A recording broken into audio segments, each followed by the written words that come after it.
ॐ वागर्थाविव सम्पृक्तौ वागर्थप्रतिपत्तये जगतः पितरौ वन्दे पार्वती परमेश्वरौ। ॐ सूर्यः शौर्यमथेन्दुरुच्चपदवीं सन्मङ्गलं मङ्गलं सद्बुद्धिं च बुधो गुरुश्च गुरुतां शुक्रो सुखं संसनिः राहुर्बाहुबलं करोतु सततं केतुः कुलस्योन्नतिं नित्यं प्रीतिकरा भवन्तु मम ते सर्वेऽनुकूला ग्रहाः। सादर अभिनंदन मित्रों, आज पुनः उपस्थित हूँ आप लोगों के सामने एक नए महत्वपूर्ण विषय के साथ। अक्सर हमें जीवन में कोई न कोई कठिनाइयाँ आती ही रहती हैं और हमारे ज्योतिष शास्त्र में उन कठिनाइयों के पीछे कहीं न कहीं ग्रहों का संचरण होता है, जिसके कारण हमें अलग अलग समय पर अलग अलग परिस्थितियां हमारे सामने उत्पन्न होती हैं। कभी सुख कभी दुख, ये जीवन चक्र लगा रहता है और जैसे जैसे हमारे जीवन में शुभ ग्रहों का आगमन होता है तो हमारा जीवन सुखी और खुशहाल होता है, और जिस समय कुछ अशुभ ग्रहों का प्रभाव होता है तो उस समय हमें परेशानियां आती हैं। हमें विद्वान ज्योतिषियों के द्वारा कई बार उन शुभ ग्रहों की शुभ स्थिति के लिए, अशुभ प्रभाव को दूर करने के लिए व्रत का विधान बताया जाता है, लेकिन हमें पूरा स्मरण नहीं रह पाता है कि क्या करना है क्या नहीं। उसी के विधान को लेकर और किस प्रकार की कठिनाइयों के होने के कारण कौन सा ग्रह आपकी जन्म कुंडली में अशुभ हो सकता है या अनिष्टकारक हो सकता है, इसी विषय को लेकर मैं आज उपस्थित हूँ। तो आइए विलंब न करते हुए सीधे चलते हैं ग्रहों की ओर। हमारे ज्योतिष शास्त्र में नवग्रहों का अत्यंत महत्व है,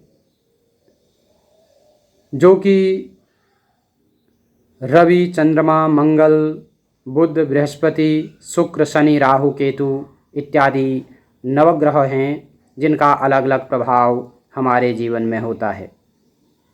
जब कोई ग्रह अपनी शुभ स्थिति में होता है तो हमें अच्छा प्रभाव प्रदान करता है, लेकिन जब उसकी स्थिति शुभ नहीं होती है तो वह उस समय थोड़ा कष्टदायक होता है। तो इसी को ध्यान में रखते हुए आज का विषय है कि यदि आपकी जन्म कुंडली में सूर्य ग्रह की स्थिति, सर्वप्रथम सूर्य है जो ग्रहों का राजा भी जिसे कहा जाता है, और इसके अनुकूल न होने पर क्या क्या परेशानियां हो सकती हैं और क्या इसकी शुभता के लिए क्या उपाय हमें करने चाहिए, वे जानते हैं। सबसे पहले सूर्य की शुभ स्थिति न होने के कारण हमारा स्वास्थ्य अनुकूल नहीं रहता है। आँखों की कमजोरियां हो सकती हैं, हृदय संबंधी रोग हो सकते हैं, आत्मविश्वास की कमी हो सकती है।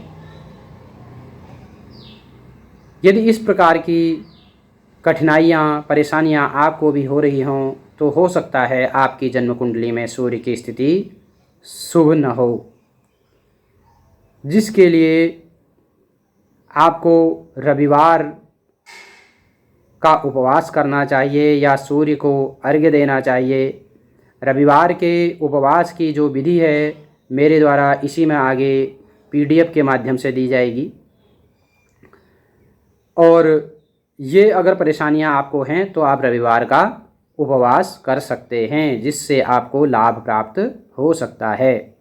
दूसरे नंबर पर है चंद्रमा, जो मन का कारक है, क्योंकि मन एव मनुष्याणाम कारणम बंध मोक्षयोः। मन ही हमारे बंधन और मोक्ष का कारण है। हम किसी अच्छे या बुरे कार्य को करते हैं तो सर्वप्रथम हमारी मनोस्थिति ही उस पर निर्भर करती है कि हमारी मनोस्थिति कैसी है। यदि हमारी मनोस्थिति ठीक नहीं रहेगी तो हम किसी भी कार्य को उचित रूप से पूर्ण नहीं कर पाते हैं। तो इसलिए अगर आपको तनाव होता हो, मानसिक अशांति रहती हो, व्यापार में हानि हो रही हो, तो हो सकता है आपका चंद्रमा शुभ स्थिति में नहीं है। आप सोमवार का व्रत कर सकते हैं। फिर है मंगल। मंगल उत्साह, तेज, शक्ति, रक्त विकार, क्रोध इत्यादि का प्रतीक होता है।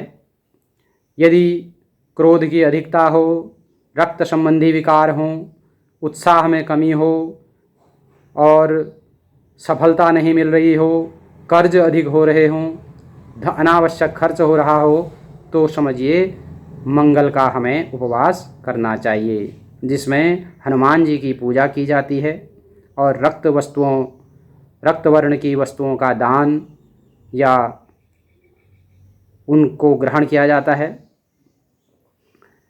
अगला नंबर है बुध का। बुध वाणी का प्रतीक होता है। हमारे जीवन में वाणी का अत्यंत महत्व है। हमारी जैसी वाणी होगी वैसा ही हमारा व्यवहार होगा। सामने वाला व्यक्ति हमें उसी दृष्टि से देखता है। हमारी वाणी से ही हमारे आचरण का वह अनुमान लगाता है। यदि बुध ग्रह की अच्छी स्थिति है तो हमारे जीवन में सफलता निश्चित है और अच्छी विद्या के लिए भी बुध का अत्यंत महत्व है। और जिसके कारण वाणी दोष और बुद्धि में तीव्रता इत्यादि हमें देखने को मिलते हैं। और व्यापार में प्रगति भी बुध ग्रह ही कराता है। इसके अतिरिक्त है बृहस्पति। अगला ग्रह बृहस्पति। बृहस्पति बुद्धि का कारक है, धन धान्य का कारक है, संतान का कारक है। हमारे यदि वैवाहिक जीवन में संतान उत्पत्ति नहीं हो पा रही है और बृहस्पति की स्थिति ठीक नहीं है तो हो सकता है हमारी कुंडली में पितृदोष की संभावना भी हो सकती है। पितरों का कारक भी बृहस्पति ग्रह को माना गया है। और हमारा विवेक, हम डिसीजन कैसा ले पा रहे हैं, डिसीजन किसी कार्य में ले पा रहे हैं अथवा नहीं ले पा रहे हैं, अगर हम सही से निर्णय नहीं ले पा रहे हैं तो समझिए कि हमारा बृहस्पति कमज़ोर है। अगला नंबर है शुक्र ग्रह का। शुक्र का भी अत्यंत महत्व है। ऐश्वर्य, विवाह, भौतिक सुख, स्त्री सुख, और हमारे जीवन में कई ऐसे रोग हो जाते हैं जिन्हें हम गुप्त रोग के नाम से जानते हैं। ऐसे रोग हमारे साथ हो रहे हों और ऐसी परेशानियां हो रही हों तो शुक्र की स्थिति ठीक नहीं है, तो शुक्र ग्रह का हमें उपचार करना चाहिए। शुक्र ग्रह का व्रत करना चाहिए या उससे संबंधित रत्न को धारण करना चाहिए। अन्य ग्रहों से संबंधित भी आप रत्नों के द्वारा भी अपना उपचार कर सकते हैं। अंत में है शनि। शनि ग्रह का अत्यंत महत्व है। शनि ग्रह के नाम से ही लोगों को भय उत्पन्न होता है, जबकि ऐसा नहीं है। शनि बहुत अच्छे देवता हैं। वह आपको आपके जीवन की वास्तविकता को दिखा करके जाते हैं। यदि शनि की साढ़े साती है या ढैया है या व्यर्थ का भ्रमण हो रहा हो, अनावश्यक दोषारोपण हो रहा हो, अनावश्यक खर्च हो रहे हों, मानसिक अशांति हो, तो इस कारण से हो सकता है कि आपकी शनि की स्थिति ठीक नहीं है। आप शनि का उपचार कर सकते हैं, जिसकी विधि मेरे द्वारा आपको आगे बताई जा रही है। और इसी तरह शनि के समान ही राहु और केतु की प्रकृति भी है और शनि के समान ही इनका भी उपचार करना चाहिए। तो आइए आपके सुखद भविष्य की कामना के साथ हम चलते हैं इनके नवग्रहों के विधान के बारे में, किस प्रकार से इनका व्रत विधान है, क्या सामग्री इनमें दान करनी चाहिए और क्या इसका विधान है, और सारी चीज़ें आपको इसमें बताई जाएंगी। तो चलते हैं सप्तवार विधान की ओर।